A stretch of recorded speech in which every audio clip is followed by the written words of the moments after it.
Nüüd ma lähen praegu selle liini juurde. Lehised on siin midagi teinud, aga kuidas siuke asi üldse saab olla? Nad on siin midagi teinud, aga näete, mida nad teevad. Ma olen lihtsalt olukorras unnil.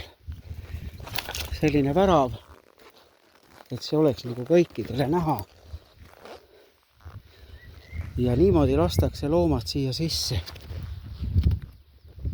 See on täitsa šokk ja augud on igal pool ees. PTA kinnitab, et neil on kõik korras ja ometigi nad ei ole rahul sellega, mis neil on. Lõhuvad ja siis on selline lollitamine ja valetamine, et neil on kõik korras. Siin on neid liine veel, aga terve rida see aeda, sul 70 meetrine on ära lõhkunud. Ja siin on täpselt samamoodi.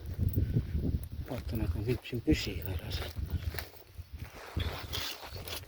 Siin on täpselt samamoodi. Liin on siin ja hobused lastakse siit.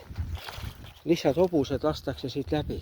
Kes see niimoodi teeb ja mingisugune aiapussatus on siin. Ta ei olegi nagu kinni pandud, vaid loomad on lastud lihtsalt julmalt sisse. Terve see rida aeda, kõik on ära lõhutud. Vot sulle. Loomapidajad. Ja selline tõsine rüüstamine käib. Eile ajasid mulle koerad lastele kallal, need olid šokkis siin. Sellised kuradi tegelinskid.